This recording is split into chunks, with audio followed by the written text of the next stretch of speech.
चलिए, गायत्री महामंत्र और गुरु मंत्र करेंगे। शरीर को स्थिर कर लीजिए, नेत्र को कोमलता से बंद कर लें। चैत्र नवरात्र की इस पावन वेला में आज पहली रात्रि है ना। आज सुबह हमने शैलपुत्री के रूप में माता जी का ध्यान किया और अब हम नवदा भक्ति के माध्यम से माता शबरी को नमन करते हुए, भगवान श्री राम को नमन करते हुए भक्ति की महिमा पर चर्चा करेंगे। तो आप सबसे विनम्र प्रार्थना, तो हृदय स्थान पर भगवान श्री राम और माता शबरी, जिनके इस अनुपम मिलन के माध्यम से नवदा भक्ति हम तक पहुंची। जैसे भगवान श्री कृष्ण और अर्जुन के मिलन से गीता जी का जन्म हुआ, हालांकि वो ज्ञान पहले सूर्य भगवान मनु को दे चुके थे, पर श्रीमद् भगवद गीता जी अर्जुन ना होते तो संभव शायद ना हो।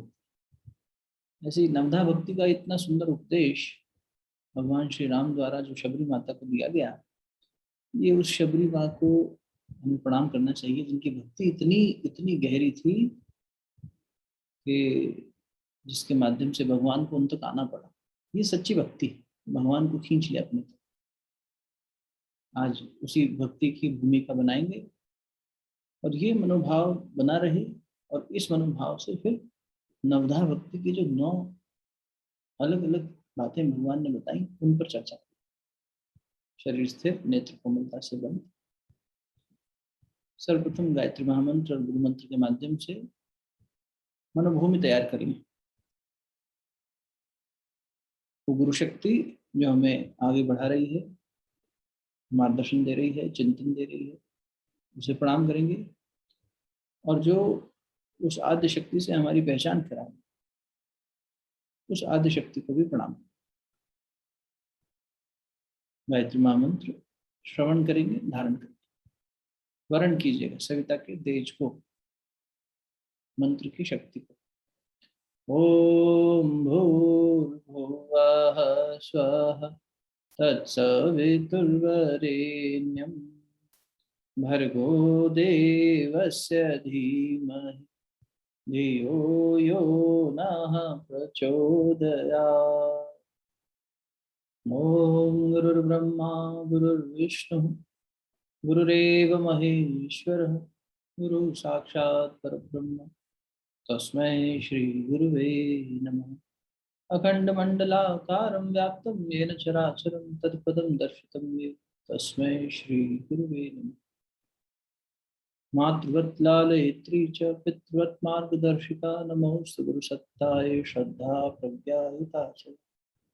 ॐ आयातु वरदे देवी त्रयक्षरे ब्रह्मवादिनी गायत्री छन्दसां मातः ब्रह्मयोने नमोस्तुते, ब्रह्मयोने नमोस्तुते।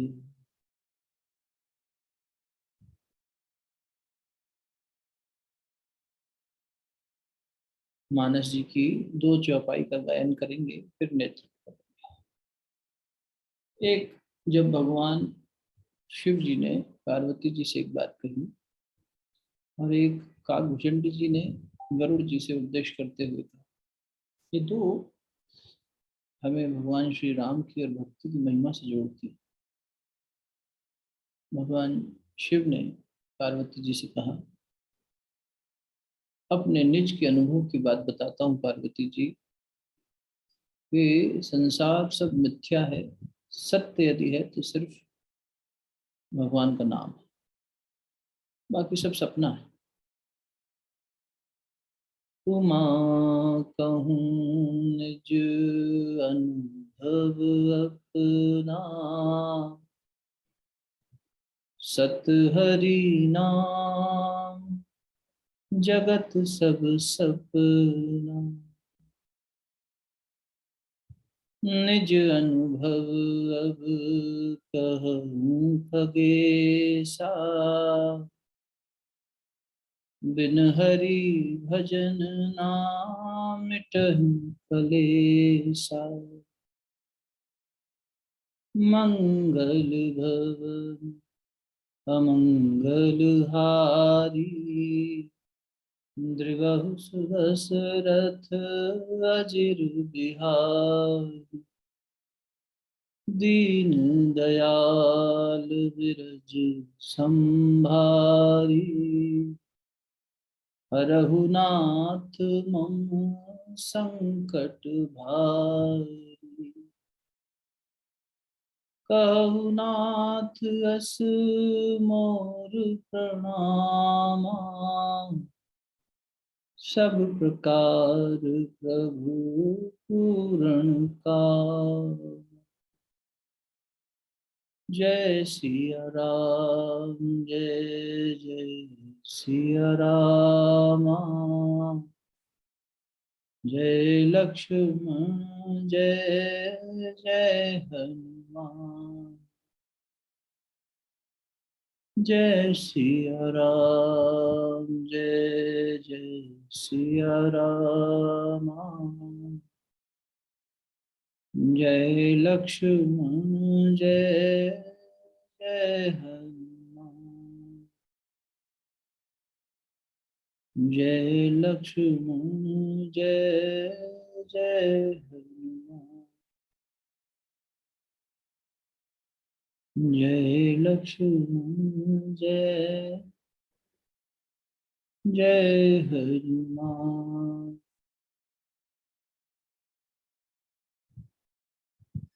भगवान श्री रामचंद्र जी को, माता सीता जी को, लक्ष्मण जी को, भरत जी, शत्रुघ्न जी को और राम पंचायत के छठे हनुमान भगवान श्री हनुमान जी को प्रणाम करते हुए, तुलसीदास जी को नमन करते हुए, सभी ऋषियों को, मुनियों को, जिनके तप से ये ज्ञान प्रकट होता रहा है हमेशा और संचारित होता रहा है, हम सब तक पहुंचता रहा है, सभी को मनी मन नमन करेंगे। दोनों हथेली आपस में मलिए, प्राप्त देवता को मुखमंडल पर, हृदय स्थान पर स्पर्श करें। बहुत बहुत प्रणाम, बहुत बहुत स्वागत। नवरात्र की, चैत्र नवरात्र की आप सभी को हार्दिक शुभकामनाएं और परमात्मा से प्रार्थना कि ये सत्संग का प्रसाद जो हम आपस में सब शेयर कर रहे हैं, ये हम सबको जीवन में उत्तरोत्तर आगे बढ़ाता है। बात वहीं से शुरू करते हैं जहाँ गीता जी में पीछे चल रही थी, कि भगवान जब कह रहे हैं अर्जुन से कि किस प्रकार जीव फंस जाता है माया के बंधन में, अविद्या के बंधन में। अब देखिए यहाँ पर वही बात तुलसीदास जी कह रहे हैं कि जीव जो है उसका जो आना जाना है इस संसार में, ये अविद्या के कारण ही हो रहा है। हम जीव यानी ये अस्तित्व जो है, ये जीव क्यों आ रहा है बार बार, जीवन क्यों धारण कर रहा है, मनुष्य शरीर क्यों धारण कर रहा है, क्योंकि इसके पास पुराने संस्कार है। तो ये जो आवागमन है, इसके बारे में उत्तरकांड में तुलसीदास लिखते हैं, जिसमें भक्ति की महिमा विवरण बताई गई। भक्ति करत बिनु जतन प्रयासा, संस्कृति मूल अविद्या नाशा। लिख लेना कहीं, और पढ़ना चाहो तो उत्तरकांड में है, चौथा चौथा दोहा। अस विचारी हरि भगत सयाने, मुक्ति निरादर भगति लोग। जो समझदार सयाने हैं वो ये बात ध्यान रखते हैं, क्या कि भक्ति करत बिनु जतन प्रयास, भक्ति करने से बिना जतन और बिना प्रयास के संस्कृति मूल अविद्या नाशा। संस्कृति मैंने आने जाने का जो ये आवागमन का हमारा एक बाध्यता है ना, ये शांत हो जाती है। संस्कृति मूल अविद्या नाशा, मूल से, जड़ से इस अविद्या का नाश कौन कर देती है? तो उन्होंने कहा भक्ति कर देती है। भक्ति करत बिनु जतन प्रयास। ज्ञान तो सुरस्य धारा पर चलने जैसी बात है, सूर्य की धार पर। कोई बिरला ही होता है विवेकानंद जैसा जो ज्ञानी होकर और डगमगाए। ज्ञानी होकर डगमगाए नहीं का मतलब, ज्ञान को साधना ही अपने आप में बहुत बड़ी दुर्लभ बात है, लेकिन भक्ति सरल मार्ग, इसलिए भक्ति की महिमा जगह जगह गाई गई और भक्तों की महिमा भी बहुत गाई गई। तुलसीदास जी क्या कह रहे हैं? भगति करत बिनु जतन प्रयासा, संस्कृति मूल अविद्या। ये भक्ति करने से मूल से, जड़ से अविद्या का समापन हो जाता है। ये कन्वर्सेशन किसके बीच में हो रहा है? ये काकभूषणी जी कह रहे हैं और गरुड़ जी सुन रहे हैं। अब देखो, यहाँ बात ये हो रही है कि मुक्ति मिल जाएगी, भक्ति के माध्यम से मुक्ति मिल जाएगी, बिना जतन प्रयास के, ज्यादा मेहनत नहीं करनी पड़ेगी, बस समर्पण करके सेवा भाव से तो मुक्ति मिल जाएगी। तो वैसे भी इसका मर्म देखें अगर आप, तो भक्त को तो मोक्ष की इच्छा ही नहीं है, भक्त की तो कोई इच्छा ही नहीं होती है, तो वो वैसे ही बंधन से मुक्त हो गया। मुक्ति की परिभाषा क्या हुई, मोक्ष की परिभाषा क्या हुई, कि मेरी अभिलाषाओं से, महत्वाकांक्षाओं से, वासनाओं से, तृष्णाओं से, सांसारिक लोभ मोह की वृत्तियों से, मैं मेरा से, इन सब से मुझे मुक्ति मिले, ये मुक्ति है। शरीर से थोड़ी मुक्ति चाह रहे हैं कि भाई शरीर छूट जाए, भैया मृत्यु हो जाए, ऐसा कोई नहीं चाह रहा। और ना ही वो मोक्ष की वास्तविक परिभाषा है, शरीर छूटना मोक्ष थोड़ी हुआ, वो तो हम बंधन में बंधे हुए, अविद्या के नाते बार बार आ रहे हैं, संस्कारों के नाते बार बार आ रहे हैं। इन संस्कारों से मुक्त हो जाएं, इस अविद्या से मुक्त हो जाएं, ये प्रार्थना तुलसीदास जी गरुड़ जी को बता रहे हैं काकभूषणी के माध्यम से, कि भैया इस भक्ति के माध्यम से आप इससे मुक्त हो सकते हैं। अच्छा, भक्त तो है ही वो जिसका अहंकार ना हो, है ना, जो विभक्त ना होता, ये परिभाषा हम सैकड़ों बार बता चुके होंगे। भक्त वो जो विभक्त ना होता, यानी जो अलग ना होता। कबीरदास ने कहा, जब मैं था तब हरि नहीं, अब हरि है मैं नहीं। तो मैं बना तो भक्त का समाप्त हो गया वहीं पे, जब वो है ही नहीं, अस्तित्व ही नहीं है, किसकी मुक्ति की बात हो रही है। भक्त तो मुक्त हो गया अहंकार से भी, और भक्त की कोई इच्छा भी नहीं रही। जब तक मैं है तभी तक इच्छाएं हैं। तो जीव को जो मोक्ष चाहिए, वो मोक्ष भक्ति सहजता से दिलाई। दशरथ जी जब गए तो उन्होंने कहा, सगुण उपासक मोक्ष न लेहि, तिन कहूँ राम भगति निज देहि। जो सगुण उपासक मैं हूँ, मुझे मोक्ष नहीं चाहिए, मुझे मोक्ष चाहिए ही नहीं।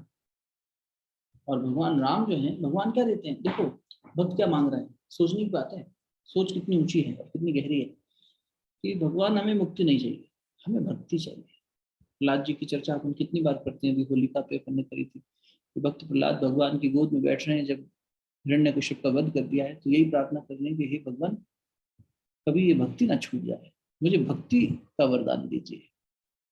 बार बार करी प्रभु प्रणामा, दशरथ हर्षि गए सुरधामा। दशरथ जी हर्षित होकर सुरधाम पे गए। भक्त तो भक्ति मांगता है, वो मुक्ति मांगता भी नहीं है। भक्त अगर कुछ मांगे तो भक्त की परिभाषा खंडित हो जाती है। भक्त सांसारिक सुख नहीं मांगता, भक्त आध्यात्मिक लाभ भी नहीं मांगता। भक्त कहता है बस मुझे भक्ति बनी रहे, बस मुझे आपके गुणों का गान करना है।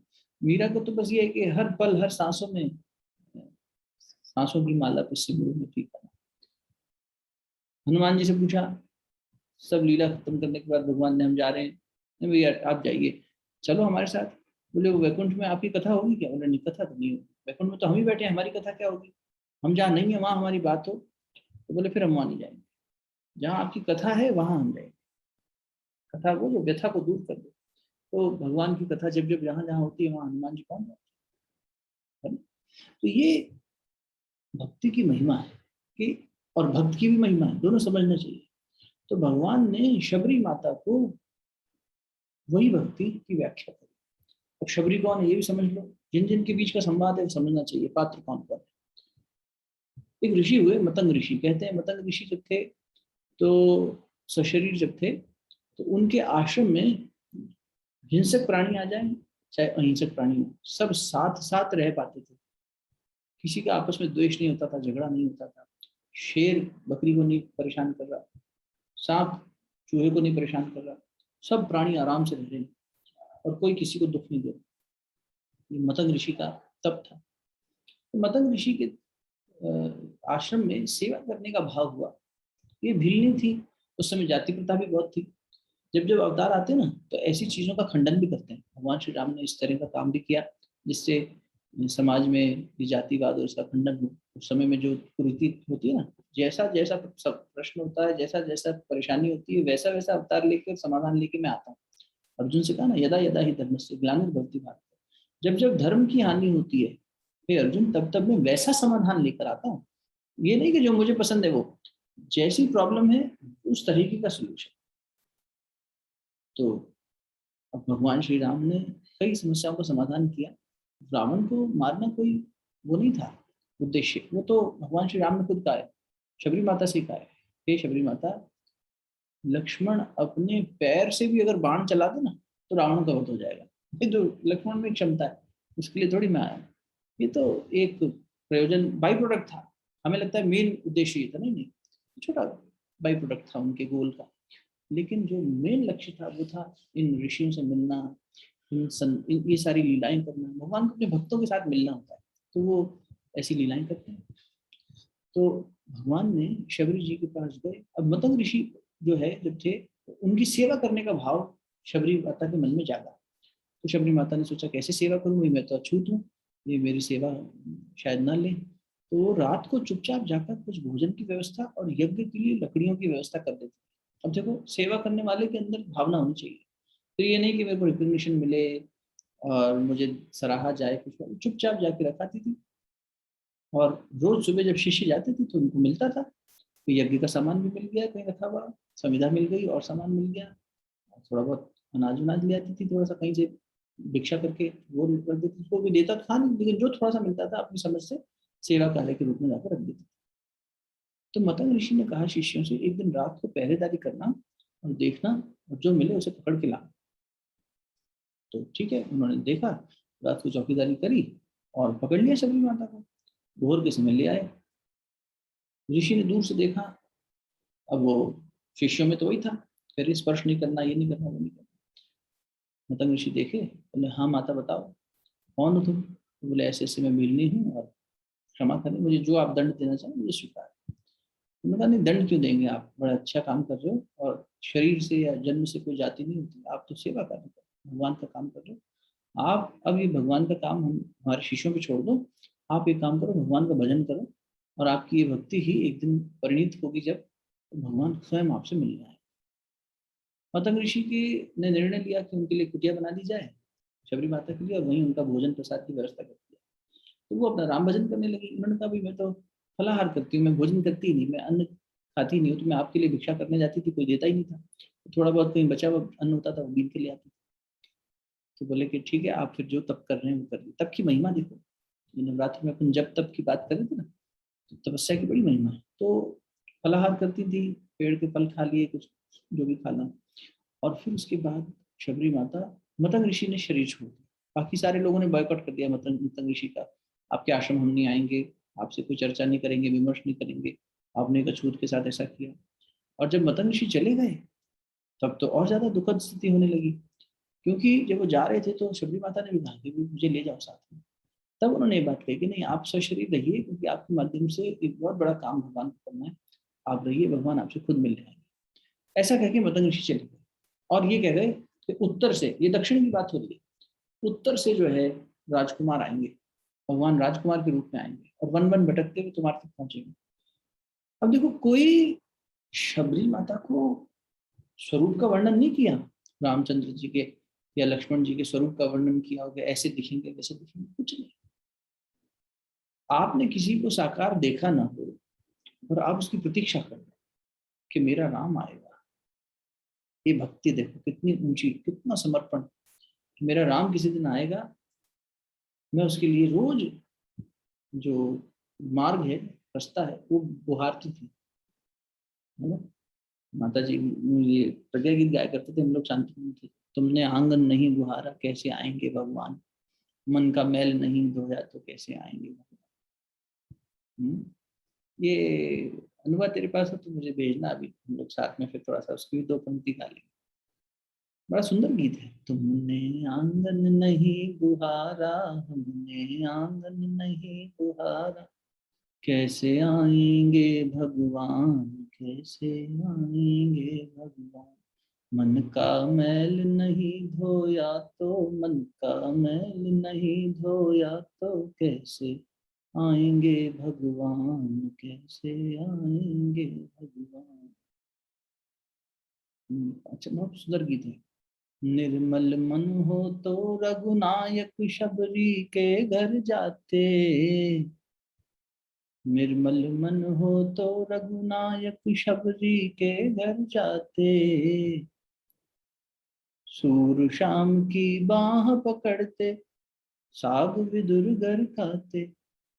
हमने इस पे नहीं विचारा, तुमने इस पे नहीं विचारा, सबने इस पे नहीं विचारा, कैसे आएंगे भगवान, कैसे आएंगे भगवान। देखो, हमने इस पर विचार नहीं किया कि निर्मल मन हो तो रघुनायक शबरी के घर जाते। कितनी निर्मलता थी। कबीरा मन निर्मल भया, जैसे गंगा तीर पाछे पाछे, हरी फिरे कहत कबीर कबीर। पीछे पीछे जा रहा है भगवान भक्त के। शबरी कहाँ है, ये ढूंढने राम जा रहे हैं। पीताम्बर शास्त्री जी कहानी कई बार आपको सुना चुके हैं। फिर भगवान जाता है भक्त के पास, गुरु जाता है शिष्य के पास।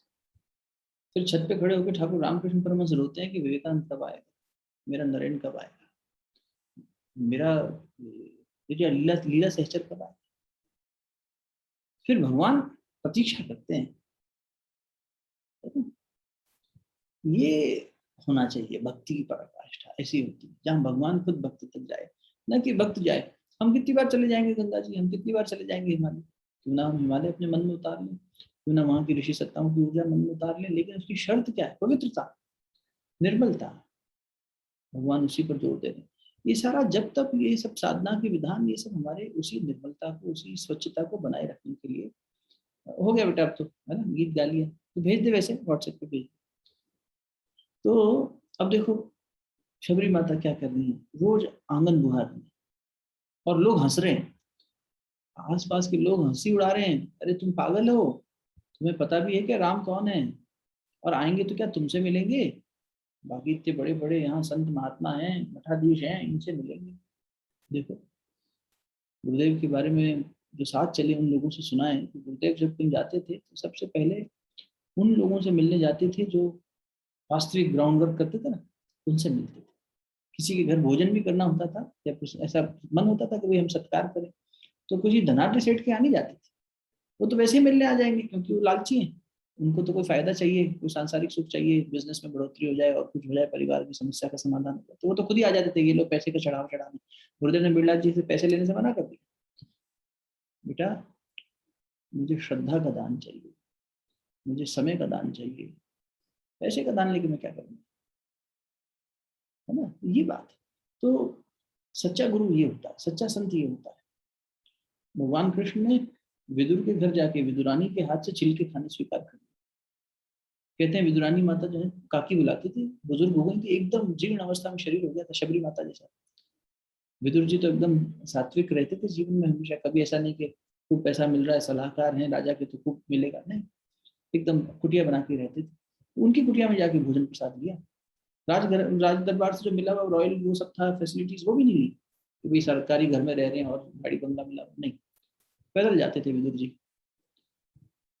और पूरा अपना देखो, हनुमान जी किसके पास गए, विभीषण के पास गए मिलने। भगवान राम ने लीला रच दी और वो पहुंच गए, हनुमान जी भगवान है, भक्त के पास जाके आइडेंटिफाई कर लिया, मिल लिया। ये होती है भक्त की शक्ति। भक्ति की शक्ति की जब उसमें निर्मलता आ जाती है, सहजता आ जाती है, तो भगवान को खींच लेता है। ये पवित्रता की ताकत है, ये अहंकार शून्यता की ताकत है ना। तो इसलिए कहा कि भक्त को तो कोई अहंकार ही नहीं है, वो इसलिए मैं मेरा कर ही नहीं रहा है, तो मान रहित हो गया है, इसीलिए उसकी कोई इच्छा भी नहीं है, तो उसे मुक्ति भी नहीं चाहिए, उसे तो भक्ति चाहिए, मेरी भक्ति बनी रहे बस। इतनी श्रेष्ठ महिमा है भक्ति की। तो भगवान श्री राम जो है शबरी के घर जा रहे हैं और उनसे मिल रहे हैं, किसी और से नहीं मिले। अहिल्या के पास गए, शबरी के पास गए, केवट के पास गए, इन सब के पास जाके मिल रहे हैं। तो ये समझना चाहिए हमें, सहजता सरलता इसी को कहते हैं, है ना। अब देखो क्या, कहाँ से बात शुरू हुई थी, भगति करत बिनु जतन प्रयास, ये उस पर बार बार आएंगे हम, इसलिए लिख लेना इसको, कहीं समझ लेना, याद कर लेना। भगति करत बिनु जतन प्रयासा, संस्कृति मूल अविद्या नासा। संस्कृति मैंने आने जाने का चक्कर, अविद्या का मूल से नाश कर देता है। वो अविद्या जो आने जाने में हमें आवागमन में फंसा देती है, जो इस आवागमन से छूट गया वो उसने खुद को पा लिया, उसने परमात्मा को पा लिया। सब खेल ये आवागमन का ही है। और इंसान की भूल देखो कि जहाँ रहना नहीं है, जहाँ से चले जाना है, वहां अधिकार जमा रहा है। ये अविद्या है, ये आवागमन को ही सच माने बैठा है, इसी में फंसा हुआ है। तो भगवान ने शबरी माता को क्या कहा, चर्चा इस पे चलेगी 9 दिन तक, एक एक सूत्र पे। श्रवणम कीर्तनम विष्णु स्मरण, पाद सेवनम, अर्चनम, वंदनम, दास्यम, सख्यम और आत्मनिवेदनम। ये 9 स्टेप्स दिए नवदा भक्ति में। श्रवण करना, भगवान की लीलाओं का श्रवण करना। अरण्य कांड रामचरितमानस जी में अगर पढ़ना हो नवदा भक्ति का ये संवाद, अरण्य कांड में। तो श्रवणम कीर्तनम विष्णु स्मरणम, भगवान का नाम सुनना, भगवान के श्रेष्ठताओं का कीर्तन करना, उन्हें उन्हीं के बारे में चिंतन करना। ये स्पेशली हमारे ऋषियों ने ये पर्व उत्सव इसीलिए भी इस तरह से आयोजित करने की बनाई विधा कि जैसे अब देखो 9 दिन तक हम यही करेंगे ना कि हम गायत्री मंत्र जप रहे हैं, हम संकीर्तन कर रहे हैं, हम भजन कर रहे हैं, हम भगवान का काम कर रहे हैं, दिन में सुबह जप कर रहे हैं, दोपहर को कर रहे हैं, रात को कर रहे हैं, समय निकाल रहे हैं। रोजमर्रा के जीवन में जो नहीं करते वैसा कर रहे हैं। अब रोजमर्रा में उतरने लगे तो भोजन पे संयम कर रहे हैं, बार बार जो है अपना अहंकार जो है उसे हटाने की कोशिश कर रहे हैं, जो भी उतार चढ़ाव आ रहे हैं उसमें संयम बरत रहे हैं, वाणी का संयम, विचार का संयम। ये साधना हो गई ना। साधना के विशेष ऐसे विंडोज बना दी, महाशिवरात्रि, जन्माष्टमी, रामनवमी, दशहरा, दीपावली, ये रात्रि के पर्व बनाए गए सब। नवरात्रि, 4 नवरात्रि आती हैं, 2 तो ये प्रमुख हो गई, 2 गुप्त नवरात्रि होती है, एक वसंत पंचमी के समय और एक गंगा दशहरा के समय।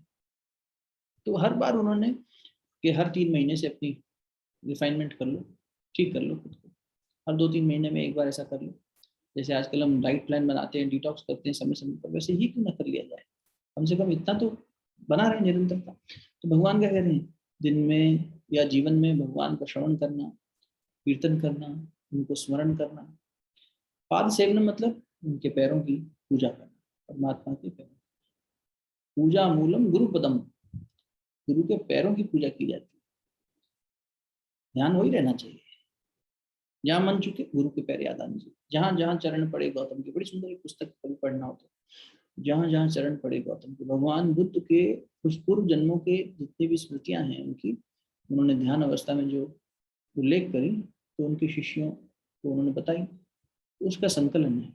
जहाँ जहाँ चरण पड़े गौतम की, बहुत मोटी किताब है, अच्छी खासी। और मैं इसका उल्लेख इसलिए कर रहा हूँ क्योंकि जहाँ जहाँ भगवान के चरण पड़े, इस बात पे जोर देना चाहिए, समझना चाहिए, इस पर विचार करना चाहिए। गुरु के चरण कहाँ कहाँ, हम उसी पे चले, इसी को सच्ची उपासना कहते हैं। अर्चनम वंदनम, उनका अर्चन करना, वंदन करना, उनके दास बन के यानी उनके सेवक बन के रहना, उनके सखा बन के रहना। और फिर इसके बाद भगवान ने कहा आत्मनिवेदनम, 9वां स्टेप, अपना सब कुछ उनको समर्पित कर देना, आत्मनिवेदन ये हो। और देखो उसका नतीजा क्या होता है। गुरुदेव के साथ में उनके एक लीला सहचर हैं, पंडित श्रीराम, ये श्रीराम शर्माचार्य तो गुरुदेव का नाम है, ये पंडित लीलापत जी, उनको भी सब पंडित जी बुलाते थे। लीलापत जी ने अब तो शरीर छोड़ दिया। उनको अगर आप देखें तो वो भ्रम पैदा होता है जो सुनते हैं कि उद्धव और भगवान कृष्ण को देखकर गोपियों के मन में एक बार भ्रम पैदा हो गया।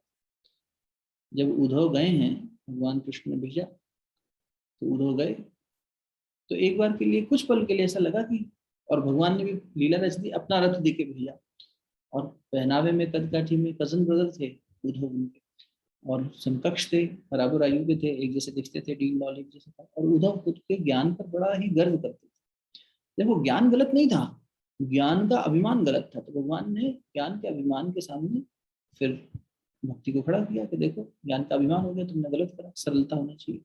तो उसको सिखाने के लिए भेजा था। तो वहां भ्रम पैदा हो गया था गोपियों में कि कृष्ण आ गए, लेकिन बाद में पता लगा कि नहीं, उद्धव है। लीलापत जी को जब देखते थे, पंडित जी बुलाते थे सम्मान से सब लोग, एकदम हूबहू गुरुदेव लगने लग गए थे वो। जीवन के अंतिम 10 वर्ष तो ऐसे थे, ऐसा लगता था वैसे ही उठते हैं, वैसे ही बैठते हैं, वैसी बातचीत, वैसा ही पहनावा, वैसी कदकाठी, वैसा ही सब कुछ। चश्मा तक भी उनका जो है ना, देखने में दूर से ऐसा लगता था। उनकी कई फोटोज देखी हमने जब हम शांति वन में थे, तो एकदम ऐसा लगता था गुरु जी का डुप्लीकेट खड़ा है। ये उपासक की गहराई है। आप कहेंगे अरे कोइंसिडेंस हो सकता है, तो प्रमाण ले लीजिए। बहुत बार ऐसा होता है कि पति पत्नी की शक्ल देख के कोई कहता है ये भाई बहन लगते हैं।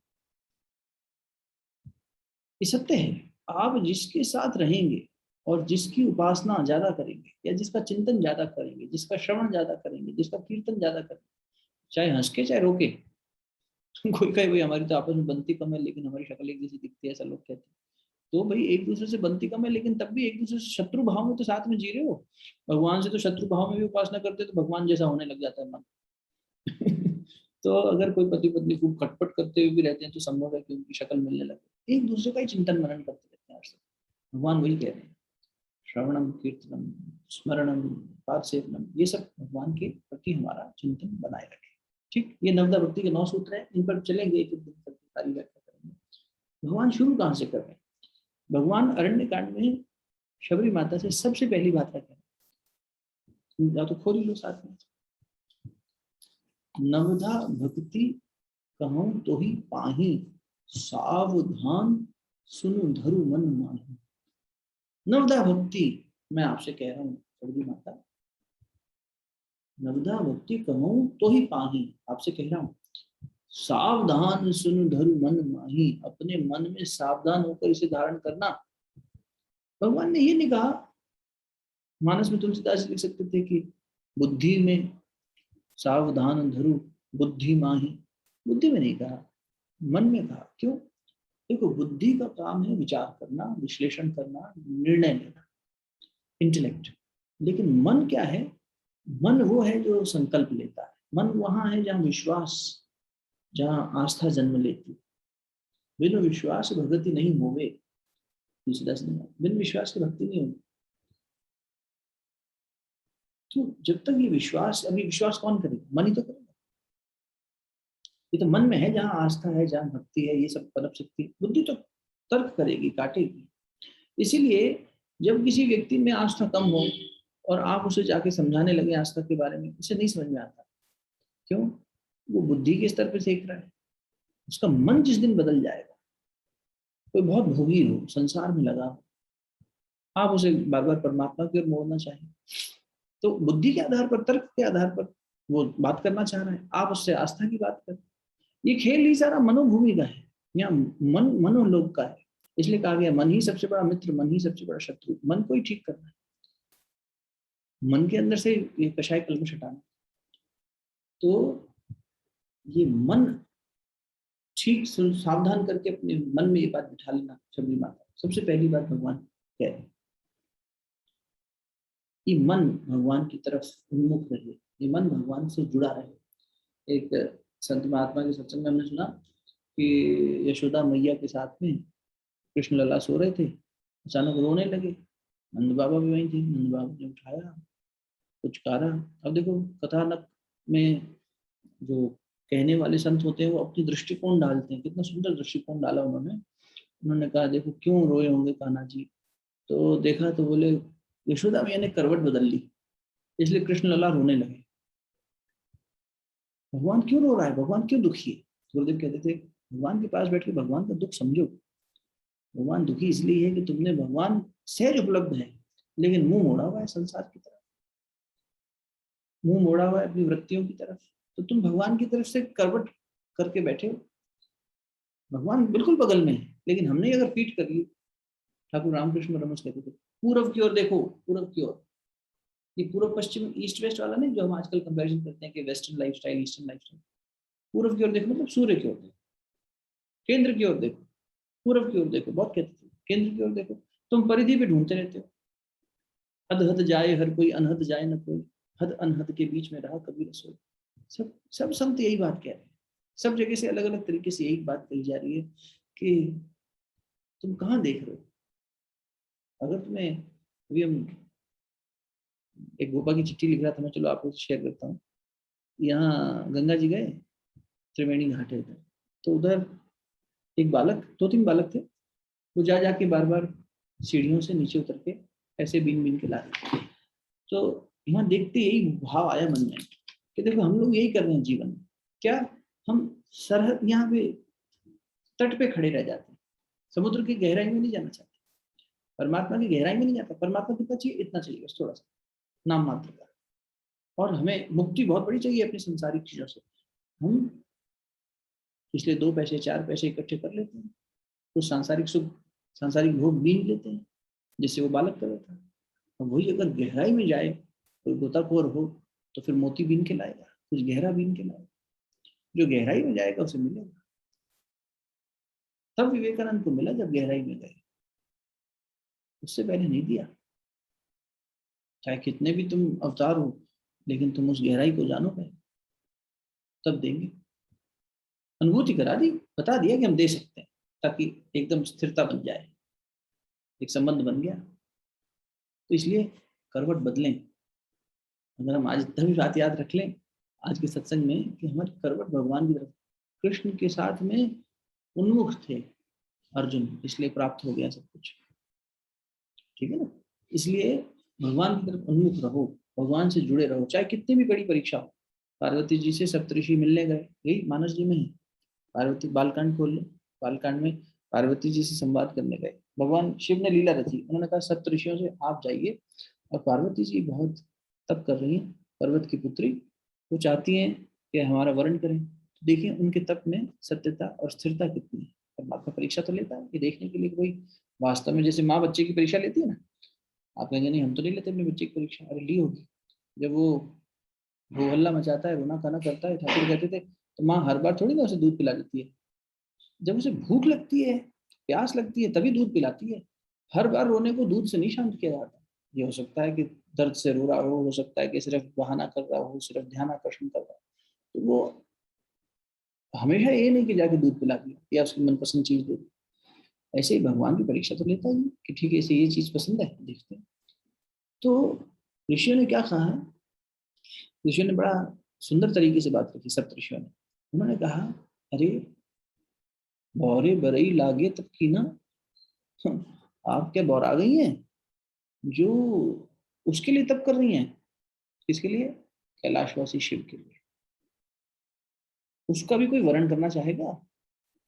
वो तो शरीर पे भभूति लगाता है, ना तो उसका कोई श्रृंगार है, उसका कोई घर बार नहीं, ना कोई उसने घर बसाया है, कैलाश पे पत्थर पे बैठा रहता है, हर समय ध्यान मग्न रहता है, जो मिल जाए वो खा लेता है, कोई आ जाए तो भोला भंडारी ये सब बांट देता है। ऐसे कोई गृहस्थी के गुण है क्या ये? कोई किसी की लड़की की शादी करनी हो तो ये थोड़ी ना गुण देखे जाएंगे, अरे बड़ा त्यागी है, बड़ा तो बड़ा भोगी है, संचय करता है इसका घर है, इसके पास पैसा है, बैंक बैलेंस है, गाड़ी है, इतना संचय कर रखा है, ये अच्छा लड़का है, ये देख के शादी करते हैं। तो पार्वती जी को सब ऋषियों ने थोड़ा सा परीक्षा भी लेनी चाहिए, ऐसी कटु वचन भी कहे थोड़े से, अरे छोड़ो, हम आपके लिए बड़ा अच्छा रिश्ता लेकर आए, दूषण रहित सकल गुण राशि, श्रीपतिपुर वैकुंठ निवासी। हम आपके लिए वैकुंठ निवासी भगवान विष्णु का, जो कि वहाँ वैकुंठपुर में रहते हैं, उनका, श्रीपति का, श्री के पति, इतना धन है श्रीपति, बहुत पैसे वाले हैं, और दूषण रहित, कोई दोष नहीं। इसमें कितने दोष हैं? अरे भांग खा लेता है, अरे क्या बहुत लगा के घूमता रहता है, बाल नहीं कटवाता है, श्रृंगार नहीं करता है, इसका कोई चंद्रमा को सर पे लगा के घूमता है, तो श्रृंगार। इस तरह से खूब उन्होंने विष्णु जी के बारे में सुंदर सुंदर बातें कही, और ये कहा कि हम आपका रिश्ता वहां करा।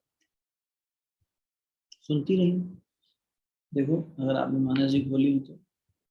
अच्छा, उन्होंने ये भी कहा, तुम किसके कहने पे ये कर रही हो? नारद के कहने पे। माना कि नारद सब ये श्रेष्ठ देवऋषि हैं, लेकिन भैया सप्तऋषि कह रहे नारद के बारे में, नारद जी का उपदेश सुनकर किसी का भला हुआ है कभी? ये तो घर उजाड़ देते हैं, ये जिसके घर जाते हैं वो सन्यासी वैरागी हो जाता है, और तुम गृहस्थी के लिए नारद का उपदेश सुन रही हो, और नारद के कहने पे शिव की स्तुति कर रही हो। अब देखो भक्त कितना सहज होता है, भक्त के मन में ये वैर भाव नहीं होता, अरे मैं इनको मजा चखाता हूँ, मैं ऐसा जवाब देता हूँ, अहम नहीं है ना। तो पार्वती जी ने बड़ा सुंदर उत्तर दिया, और उस उत्तर को समझना चाहिए, हमें पढ़ना चाहिए। देखो आपने खोल लिया बालकांड।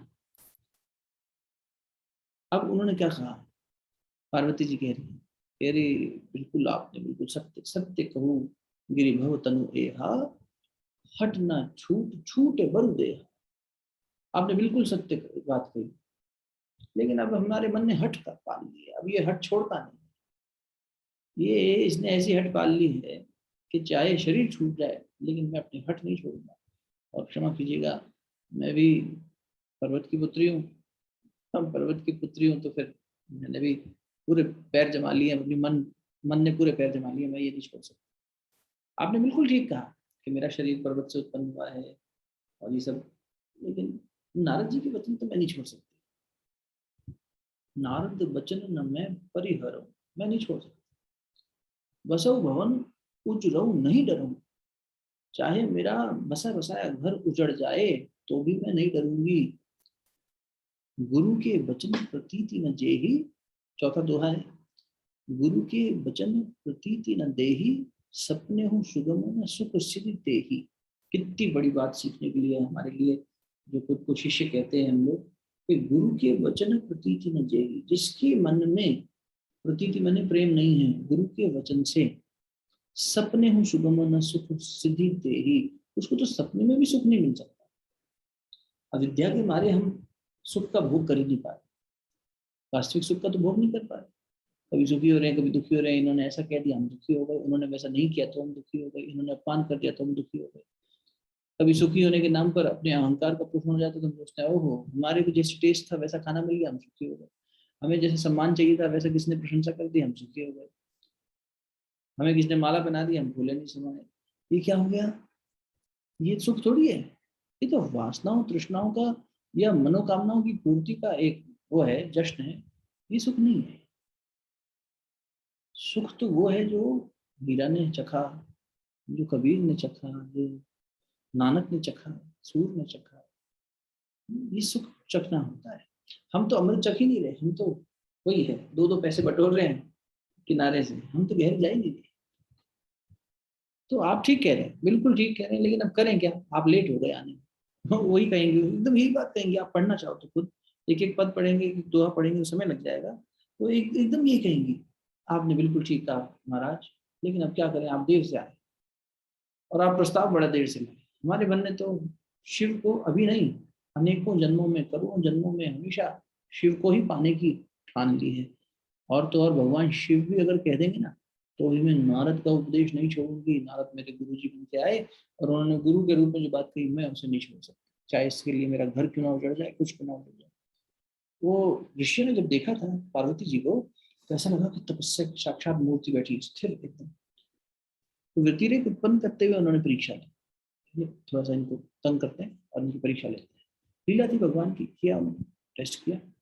तो उन्होंने क्या कहा, मैं इसे नहीं छोड़ सकती, क्षमा करो। हाँ, ये भी कहा, अगर आपको इतनी ही चिंता है विष्णु जी की शादी कराने की, तो आप इतनी कुंवारी कन्याएं हैं, उनके पास जाके प्रस्ताव रखिए, मेरे पीछे क्यों पड़े।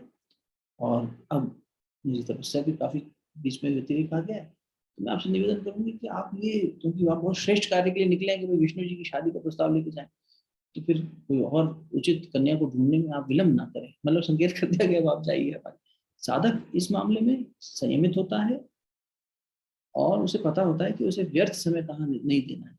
नहीं, ये मेरे काम की बात नहीं है, लेकिन अपमान नहीं कर रहे, तिरस्कार नहीं कर रहे किसी का।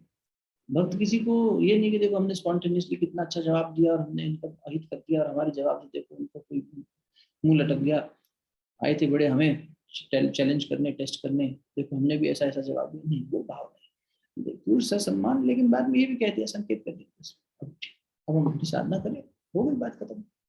यही होना चाहिए जीवन में। ये नहीं कहा जा रहा कि आप हंसे नहीं, मुस्कुराए नहीं, लेकिन जहां संयम रखना चाहिए, जहां अनावश्यक और व्यर्थ जा रही चीजें, वहां से बचना चाहिए। तो भक्त की महिमा भी ऐसी है। बीच बीच में चर्चा करेंगे अपन, कल बात करेंगे गोपियों की, राधा रानी की, भगवान कृष्ण और उनके उद्धव जी के संवाद की। और आज आपको शांति पाठ करने से पहले पहली जो भक्ति है उसके बारे में भगवान श्री राम ने जो शबरी माता से कहा वो बताते हैं। मतलब सिर्फ दोहा कर लेते हैं, फिर उसकी व्याख्या कल करेंगे। प्रथम भगति संतः कर संगा, दूसरी रति मम कथा प्रसंगा। ये दोहा लिखा तुलसीदास जी ने। पहली भक्ति क्या है?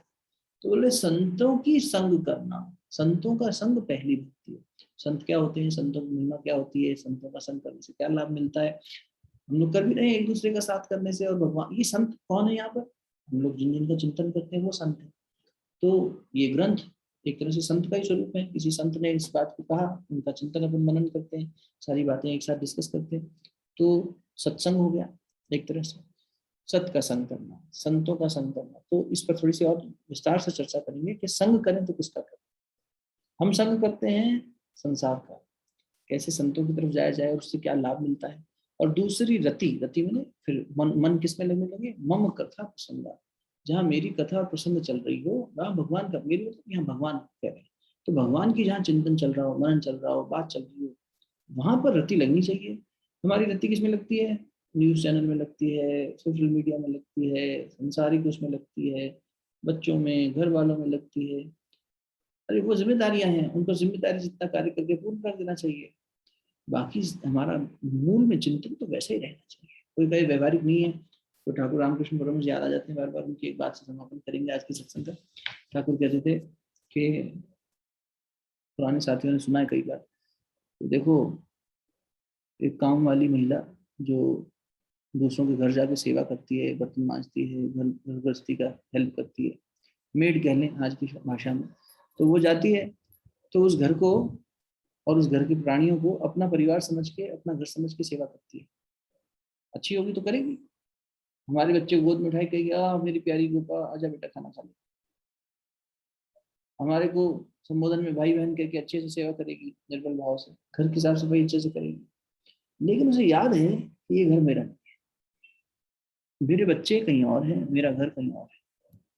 बस वैसे ही अपने कर्तव्यों का निर्वहन इस संसार में रहते हुए करना चाहिए। ठाकुर रामकृष्ण जी समझाते हैं, बेटा जिस प्रकार वो अपना कर्तव्य पालन करने के लिए तुम्हारे घर में आती है, लेकिन उसे पता है कि उसका वास्तविक घर कहाँ है। जिस प्रकार वो कर्तव्य पालन के नाते तुम्हारे बच्चे को गोद में उठा के कहती है मेरा लल्ला, लेकिन उसे पता है कि उसका लाला घर पे है, ऐसे ही हमें ये ध्यान रखना चाहिए। ये सब हमारे कर्तव्य हैं, इन्हें निभाते हुए हमें बोध ये रहना चाहिए कि ये मेरा नहीं है, ये मेरी बेटी नहीं है, ये मेरा पति नहीं है, ये मेरी पत्नी नहीं है, ये तो जिम्मेदारी मिली है कर्म फल के नाते, अच्छे से निभाएंगे, लेकिन मूल में ये याद रखेंगे कहीं और जाना है और वो आवागमन से मुक्त होना है। तो इसलिए भक्ति उसमें बहुत मदद करेगी, है ना। भक्ति इस संस्कृति से आने जाने के बंधन से हमें मुक्त कर देगी। ठीक बात है। शांति पाठ करें, विशेष बात कल करेंगे क्योंकि सुबह भी जल्दी सबको उठना होगा। और जब तक में जो लोग साथ आते हैं उनका स्वागत है, सुबह 5 बजे रहेगा।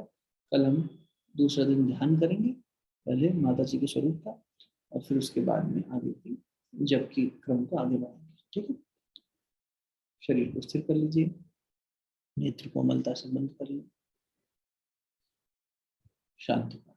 ओम देव शांति अंतरिक्ष शांति पृथ्वी शांतिरापः शांतिरौषधयः शांति वनस्पतयः शान्तिर्विश्वे देवाः शान्तिर्ब्रह्म शान्तिः सर्वं शान्तिः शान्तिरेव शान्तिः सा मा शान्तिरेधि। ओम शान्तिः शान्तिः शान्तिः सर्वारिष्टसु शान्तिर्भवतु। दोनों चीजों का आपस में मिलिए। प्राप्त हुई देवता को आज दिन भर के आपके जप की ऊर्जा को, सत्संग की ऊर्जा को मुखमंडल पर हृदय स्थान पर स्पर्श करें। एक बार पुनः शुभकामनाएं, कल मिलते हैं।